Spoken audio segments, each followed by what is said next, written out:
Last video में जैसे मैंने शेयर किया था आपको कि 5 तरह की पॉलिसी कवरेजेस हैं एक फायर इंश्योरेंस में। मैं अब आपको एक एक करके वो एक्सप्लेन करूंगा।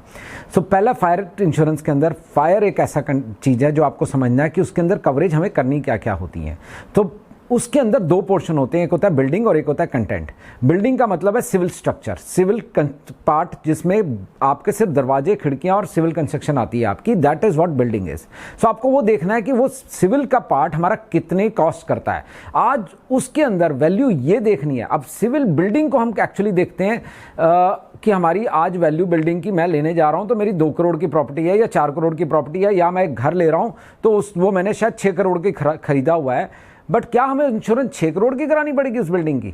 सबसे बड़ा मिथ तो ये आता है कि 6 करोड़ की इंश्योरेंस नहीं, आपको 6 करोड़ की इंश्योरेंस नहीं करानी, क्योंकि 6 करोड़ में लैंड वैल्यू इंक्लूडेड है। तो लैंड वैल्यू की इंश्योरेंस नहीं होती, आपको सिर्फ बिल्डिंग की रिकंस्ट्रक्शन वैल्यू लेनी है। और एक अजम्पशन के पॉइंट ऑफ से अगर आपका कोई 200 गज का घर है या 300 गज का घर है तो आपका एक अजम्पशन है कि 25 लाख 30 लाख 40 लाख रुपए में कंस्ट्रक्शन वैल्यू, आज एक डेट में सिविल कंस्ट्रक्शन की वैल्यू अराउंड 1500 से 2500 से 3000 के बीच में पर स्क्वायर फीट बनती है। वो आपने देखनी है कितना स्क्वायर फीट आपका बना हुआ है, और रिकंस्ट्रक्शन वैल्यू मिलनी है आपको। इंश्योरेंस में भी आपको रिकंस्ट्रक्शन वैल्यू मिली जाती है। तो ये आपको जरूर देखना है कि अगर आपका एक बंगलो है तो आप उसकी रिकंस्ट्रक्शन वैल्यू लेंगे, बट अगर आपका कोई फ्लैट है तो हमें वो देखना पड़ेगा कि उसकी रिकंस्ट्रक्शन वैल्यू लेनी है या हमें उसकी एग्रीड वैल्यू लेनी है। मींस आज की डेट में अगर वो गिर जाता है तो दोबारा बनेगा कि नहीं बनेगा। एक मल्टी स्टोरी बिल्डिंग है तो वो बनेगी कि नहीं बनेगी, उस केस में एग्रीड वैल्यू भी देखी जा सकती है। बट बहुत कम कंपनियां एग्रीड वैल्यू पे करती हैं। 99% कंपनियां आपको एक्चुअली में सिर्फ रीइंस्टेटमेंट वैल्यू पे करेंगी। तो ये आपको समझ के इंश्योरेंस करानी है। दूसरा पॉइंट आता है कंटेंट्स का। कंटेंट्स बहुत इंपॉर्टेंट है जब आप इंश्योरेंस कर रहे हैं। हम सब उसको इग्नोर कर देते हैं, हमें सोचते हैं कि बिल्डिंग की कॉस्ट सबसे ज्यादा है उसी को इंश्योरेंस कर लें। नहीं, आपको बिल्डिंग की कॉस्ट के साथ साथ कंटेंट्स सबसे इंपॉर्टेंट इसलिए है कि फायर एक ऐसा खतरनाक खेल है जिसके अंदर अगर कुछ हो जाए तो चाहे छोटी सी भी आग लगती है तो आपका पूरा घर काला हो जाता है, पूरे एसेट्स डैमेज हो जाते हैं और उसकी वजह से बहुत नुकसान होता है। तो हमें लगता है कि शायद ये हम बियर कर लेंगे, बट अगर एक्चुअली में देखा जाए तो घर के अंदर इतना कुछ होता है कि अगर हम बनाने जाएं उसको तो हमारे लाखों रुपए लगते हैं। अगर एक नॉर्मल घर की बात करूं 40-40 50-50 लाख रुपए के एसेट्स हैं उसके अंदर, और अगर छोटी सी भी आग लगती है, एक रूम के अंदर भी आग लगती है तो पूरा घर काला हो जाता है। ये ध्यान रखिए, उस इंश्योरेंसेस को देख के कराना है कि इंश्योरेंस में कंटेंट अपने तरीके से कराइए, और ये बहुत महंगे नहीं होते। फिर मैं दोबारा से आपको समझाऊंगा एंड में कि क्या इसकी कॉस्ट आती है। अब आता है कि इसके ये कंटेंट्स आपको कवर करती है फायर इंश्योरेंस, ये दोनों चीज़ों को कवर कर लेती है। बट फायर की पॉलिसी के अंदर जो अलग अलग एड ऑन्स हैं वो समझने हैं। तो इसके बाद जो एड ऑन आता है वो आता है STFI। STFI होता है storm, thunder, flood and inundation. तो किसी वजह से भी स्टॉर्म और लाइटनिंग की वजह से बहुत सारी छतों में डैमेजेस होते हैं, बहुत सारी खिड़की दरवाजे टूटते हैं, बहुत सारे कई तो उखड़ जाती हैं चीज़ें। सो आपको ये देखना है cyclone is a thunderstorm. So ये देख के चलिए कि कहाँ पे आप रह रहे हैं, उस हिसाब से अपनी STFI को लेना है। और फ्लड तो कहीं पे भी आ सकता है, और फ्लड का मतलब ये नहीं है कि आज चेन्नई में आया, मुंबई में आया तो दिल्ली में नहीं आ सकता या कहीं और नहीं आ सकता। तो ये आपको देख के फ्लड कराना। फ्लड की इंश्योरेंस भी इसी का पार्ट होता है STFI का।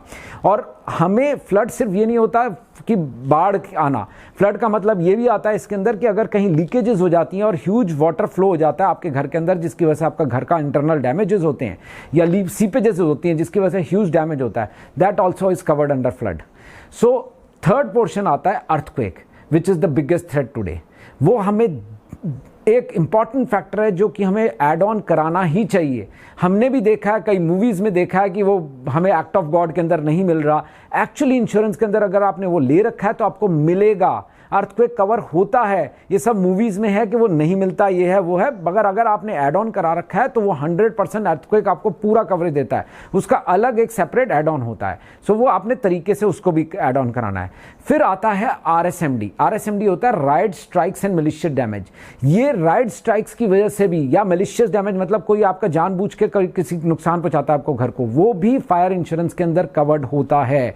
तो ये सारी चीजें आपको प्रोटेक्ट करती हैं। और last last and last one in this is terrorism.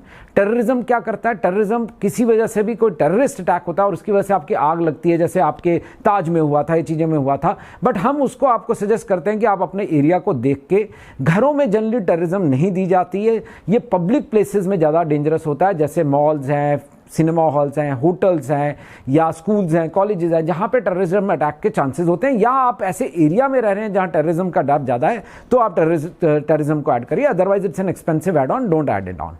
और ये इसके अलावा एक और पोर्शन होता है which is separate policy, which is burglary.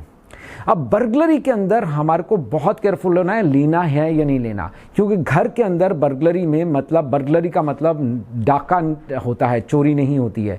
सो ये समझ के चलना डाका का क्या मतलब होता है। डाका का मतलब होता है कि ब्रेक इन होना, मतलब जबरदस्ती कोई अंदर घुस रहा है, किसी भी रीजन से जबरदस्ती घुसना is like, it's not about कि आपका कोई सामान उठा के ले गया, आपका सामान उठा के ले गया, चोरी है, इसलिए आपको डाका कवर करना है। तो डाके में क्या चीज़ें चोरी हो सकती हैं? कोई फ्रिज या टीवी नहीं उठा के लेके जाएगा, वो लेके जाएगा तो ज्वेलरी लेके जाएगा, या आपकी प्रीशियस आइटम्स ले जाएगा, या कैश लेके जाएगा। अब इस चीज़ में जनरली आपके कोई ना कोई अंदर का बंदा इन्वॉल्व होता है। पहले तो हम उसको प्रूव नहीं कर सकते, क्योंकि हमें इस चीज़ों के लिए बिल्स चाहिए होते हैं, फायर के लिए हमें बिल्स नहीं चाहिए होते। ये पूरा क्लियर समझिए, इन चीज़ों के लिए, फायर की पॉलिसी के लिए हमें नहीं चाहिए होता, सिर्फ बर्गलरी के लिए बिल चाहिए होता है, क्योंकि आपके पास सामने दिखाने के लिए कुछ नहीं होता।